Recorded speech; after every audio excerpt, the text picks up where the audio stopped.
sister asked for my car when I said, no, she committed a felony. Hey everyone, throwaway account because my family knows my main. I-28M need to know if I'm losing my mind here. My younger sister, Brianna 26F, is getting married in 2 months. She has always been the princess of the family, blonde, outgoing, the one my mom always said would marry a millionaire. I'm more of the quiet, behind-the-scenes type. I work as a diesel mechanic. I get my hands dirty, I keep my head down, and I've been pretty successful at it.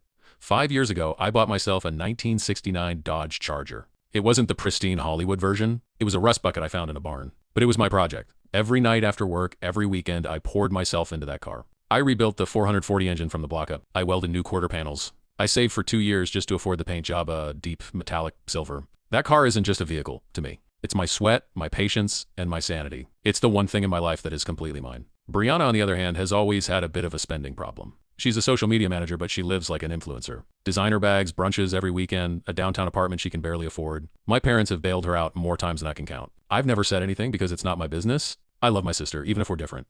Anyway, her engagement party was last month. It was at a country club. Very swanky. About halfway through the night, my dad pulled me aside to the patio. He looked stressed. He told me that Brianna and her fiancé Mark had planned this massive wedding. We're talking 250 guests, a live band, a $10,000 dress, the works. The total cost had ballooned to around $80,000. Mark's family was pitching in $20,000. My parents had already committed, which I know is most of their savings. But Brianna was $45,000 short. She's heartbroken, my dad said, rubbing his forehead. She's been crying for days. The deposits are non-refundable. I felt bad for her, I really did. But I also thought, well, maybe scale it back. I didn't say that though. Then my dad dropped the bomb. He looked at me with this hopeful expression and said, son, I know you've been saving up, and I know you have that old car. It's just a hobby, right? It's not like you need it.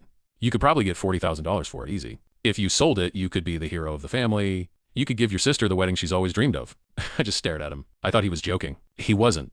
I told him, Dad, that car isn't just a hobby, it's everything I've worked for. He patted me on the shoulder and said, just think about it. Family comes first. I didn't bring it up again, hoping it would blow over. It didn't. Last week, Brianna invited me to lunch. Just the two of us. I thought maybe she wanted to hang out, you know? We used to be close as kids, but as soon as the appetizers came, she got this serious look on her face. Big brother, she started, putting her hand on mine. I need your help. You're the only one who can save my wedding.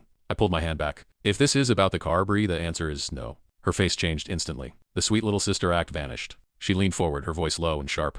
You live in a one-bedroom apartment. You wear coveralls to work. You don't travel, you don't go out. You have no girlfriend. That car is your girlfriend. It's an obsession. It's a metal box that's making you miss out on real life. You're being selfish. I was stunned. Selfish? I've been working on that car since before you even met Mark. It's not my fault you planned a wedding you can't afford.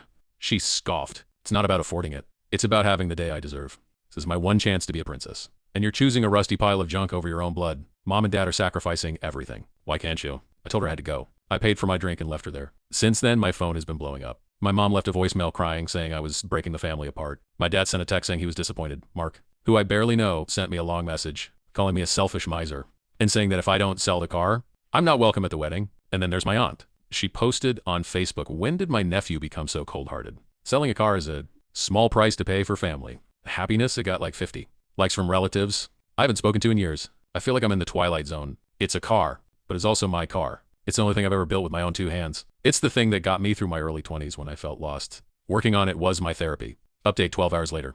So, yeah, I didn't expect this. Thank you for the awards and the messages. I stayed up all night reading the comments, and they really helped me feel like I wasn't crazy. But there's more to the story. Something happened tonight that changed everything. After my last post, I was sitting in my garage, just looking at the charger, trying to figure out what to do. I was actually considering it. The guilt was eating me alive. I was holding a socket wrench thinking, maybe they're right. Maybe I am the weird, lonely brother holding onto a stupid car. Then I heard a knock on the garage door. It was my mom. I thought she was coming to yell at me some more, but she just stood there looking tired and sad. Can we talk? She asked. I nodded and opened the door. She walked in and looked at the car. She's never really seen it up close. She ran her hand over the fender. It really is beautiful, she said softly. You did this all yourself? Yes, Mom. She was quiet for a long time. Then she said something I never expected. She doesn't deserve it. I blinked. What? My mom sat down on an old tire I had on the floor. The wedding. It's not about the money anymore. It's about control. It's always been about control. She told me things I didn't know. She told me about the debt Brianna's really in. It's not just a few credit cards. It's over $30,000 in debt from clothes, vacations, and influencer courses that went nowhere. The wedding wasn't just a party. It was a Hail Mary. She and Mark had been fighting constantly because the banks won't give them a loan. Mark's parents only chipped in to keep the peace. Then my mom dropped the real bomb. She threatened us, my mom whispered, her voice cracking. Me and your father. She said if we didn't get you to sell the car and give her the money, she would cut us off. She said we'd never see our future grandkids. She said she'd tell everyone we were abusive parents so we'd Never be allowed near the baby. I felt the blood drain from my face. She wouldn't. My mom just looked at me. We both knew she would. Brianna has always had a cruel streak when she doesn't get her way. She once spread rumors about a girl in high school that almost got the girl suspended. All because the girl wore the same dress to a party. Your father, my mom continued. He went along with it because he's terrified of losing her. He loves her so much he'd do anything. He'd even pressure you. I'm so sorry, honey. I'm so sorry I didn't stop him. We sat there in the garage for an hour talking. She told me she was proud of me.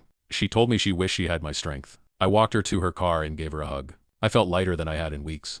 This morning I texted my sister. I kept it simple. The car's not for sale. I will not be attending the wedding. I love you, but I can't be part of this. She replied immediately. Just a string of laughing emojis in one sentence.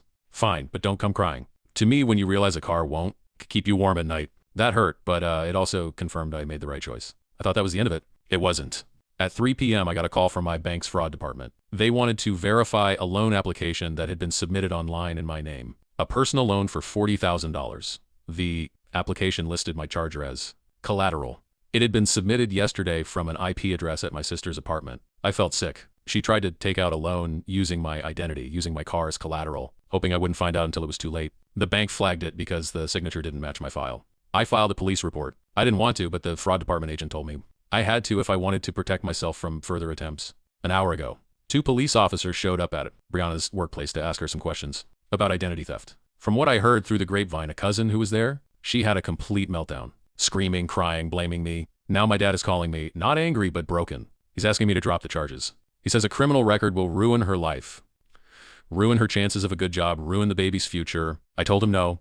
I told him that she tried to steal from me. She didn't just ask. She tried to take. I told him that if she faces consequences, it's because of her own actions. He hung up on me. So here I am. My car's safe in the garage. My relationship with my parents is shattered. My sister is a felon in waiting. And I'm sitting here wondering, how did a family get torn apart over a wedding? I'm not asking if I'm the asshole anymore. I know, I'm not. I'm just sad. Incredibly sad. Thanks for listening, Reddit. I think I'm gonna go finish buffing the paint on my 69. It's the best therapy I know.